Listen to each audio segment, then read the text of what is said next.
একজন সাহাবী গোসল করছেন, তার গায়ের চামড়াটা খুব সুন্দর ছিল, একদম স্কিনটা অনেক সুন্দর, থাকে না এমন কিছু মানুষ? আচ্ছা, এখন আরেকজন সাহাবী এই গোসল দেখছেন দূর থেকে, দেখে বলছেন যে কি চমৎকার তার শরীরের রংটা, যেন কুমারী নারীর মতো, অনেকটা এমন একটা কথা তিনি বলেছিলেন। সাথে সাথে এই সাহাবী অজ্ঞান হয়ে পড়ে গেছে। কোন সাহাবী? যিনি গোসল করছিলেন। এটার আপনি কোনো ব্যাখ্যা দিতে পারবেন না তো, এখানে কোনো সায়েন্স দিয়ে বা মেডিকেল সায়েন্স দিয়ে আপনি কোনো ব্যাখ্যা করতে পারবেন না। একটা ব্যাখ্যা দিতে পারেন, কিন্তু কেন সেটা হলো সেটা আপনি অ্যান্সার খুঁজে পাবেন না। তো নবী সাল্লাল্লাহু আলাইহি ওয়াসাল্লামের কাছে নিয়ে যাওয়া হলো তাকে। তিনি বললেন যে এই ব্যক্তির ব্যাপারে কি কেউ ভালো মন্দ কিছু বলেছিল? তখন একজন সাহাবী বলেন, হ্যাঁ, অমুকে বলেছে এর স্কিনটা অনেক সুন্দর, তোকে ডেকে নিয়ে আসুন। ওকে ডেকে আনা হলো। ডেকে আনার পর নবীজি তাকে অনেক শাসালেন, তোমরা তোমাদের ভাইদেরকে কি মেরে ফেলতে চাও? তখন এই সাহাবী তো অবাক, আমি আবার কখন মারতে চাইলাম ইয়া রাসূলুল্লাহ? আমি তো মারতে চাই নাই, আমি তো খালি বলেছি যে তার গায়ের রংটা অনেক সুন্দর। তখন তিনি বললেন, কেন তুমি সুবহানাল্লাহ বললে না, কেন তুমি মাশাআল্লাহ বললে না? যখন মাশাআল্লাহ বলবেন, সুবহানাল্লাহ বলবেন, নজরটা লাগবে না। আর যখন আপনি মাশাআল্লাহ বলবেন না, সুবহানাল্লাহ বলবেন না, দেখবেন নজর লেগে গেছে।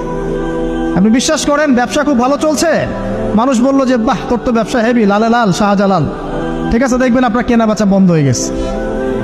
এরকম হবে, আমার কথাটা বিশ্বাস করেন। এটা কিন্তু সায়েন্স প্রমাণ করতে পারবেন না, আল্লাহ এবং তার রাসূল বলেছেন, তার উপরে কোনো সত্য নেই আছে। আপনার যে ছবিগুলো আপনি মানুষকে দেখাচ্ছেন, এতে মানুষের চোখ আপনাকে লাগতে পারে। আমাদের প্রিয় নবী সাল্লাল্লাহু আলাইহি ওয়াসাল্লাম বলেছেন, চোখের বদনজর সত্য। মানুষের চোখের বদনজর লাগে, এগুলা কুসংস্কার না। এটা মেডিকেল সায়েন্স বিশ্বাস করবে না হয়তো। কিছু কিছু রোগ আছে, যেমন সেহের বা জাদু বা চোখ লাগা বা বদনজর, এগুলো মেডিকেল কোনো ব্যাখ্যা দিতে পারবে না। ডক্টরের কাছে গেলে হায়েস্ট হলে একটা অ্যান্টি ডিপ্রেশন ট্যাবলেট দিয়ে দিবে, আর ঘুম রিল্যাক্স থাকার জন্য একটা ঘুমের ট্যাবলেট দিবে আর কি। সেহের বা জাদু এটা সত্য। কোরআনে সূরা বাকারার 101 আর 102 নম্বর আয়াত পড়ে দেখবেন। জিন সত্য না মিথ্যা? সূরা জিন নামে একটা সূরা আছে। রাসূলুল্লাহ সাল্লাল্লাহু আলাইহি ওয়াসাল্লামকে জাদু করা হয়নি? সূরা ফালাক নাস কোত্থেকে নাযিল হলো? আমাদের নবীকে পর্যন্ত জাদু করেছিল এক ইহুদি মহিলা। এগুলোর অস্তিত্ব আছে, কিয়ামত পর্যন্ত থাকবে। চোখের বদনজর এরকম সত্য।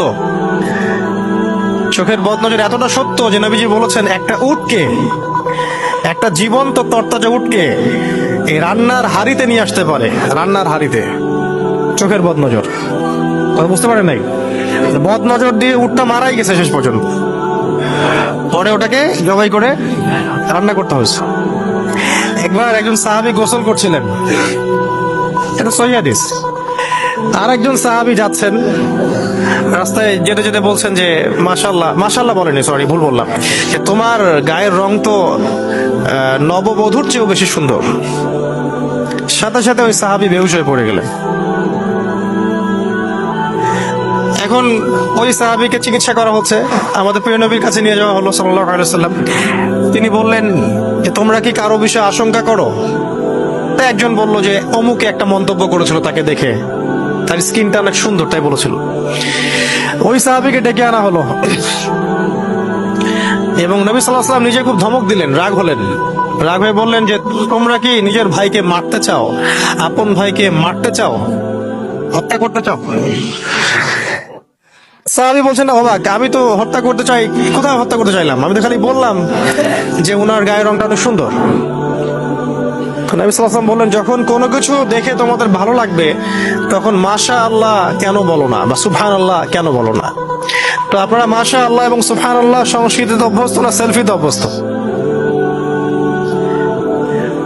চোখ লাগলে কি হয়? আপনার মানসিক অশান্তি হতে পারে, ঘুম হবে না, অস্থির হয়ে থাকবেন, অস্থিরতা রোগে ভুগবেন, উল্টাপাল্টা স্বপ্ন দেখবেন, সারাদিন মাথায় উল্টাপাল্টা চিন্তা, নেগেটিভ সব চিন্তা ঘোরাফেরা করবে। চোখ লাগলে, বদনজর লাগলে, জাদু করলে এরকম হয়। অস্থির, ডাক্তার রোগ ধরতে পারবে না কি হয়েছে, টেস্ট দিবে, 10টা টেস্ট করবেন, কোনো রোগ নাই, কিন্তু রোগ আছে আপনার ভিতরে। শত শত রোগী এগুলো পাওয়া যায়। এগুলো বিশ্বাস করবে না সায়েন্স। আর সায়েন্স কোনো কিছুকে বিশ্বাস না করলে যেটা সত্য হবে না, এটাও ঠিক না। সায়েন্সকে বিশ্বাস করে জিন আছে, বিশ্বাস করে? যারা এই যে সায়েন্সে, আমি সায়েন্সে পড়েছি, ফিজিক্সে বা কেমিস্ট্রি বা বায়োলজিতে বা মেডিকেল সায়েন্স, কোন জায়গায় জিন এর অস্তিত্ব বিশ্বাস করে? এলিয়েন বিশ্বাস করে, করে না? যে এলিয়েন আছে, অনেক অন্য কোনো গ্রহে থাকতে পারে। এলিয়েন দেখেছে ওরা কখনো? বিশ্বাস করে। তো এরকম অনেক কিছুই আছে যেগুলো ব্যাখ্যা আপনি মেডিকেল সায়েন্সে দিতে পারবেন না, কিন্তু এগুলোর অস্তিত্ব আছে। বদনজর, চোখ লাগা, জাদু করা, সেহের, এগুলোর দলিল কোরআন প্রমাণে আছে।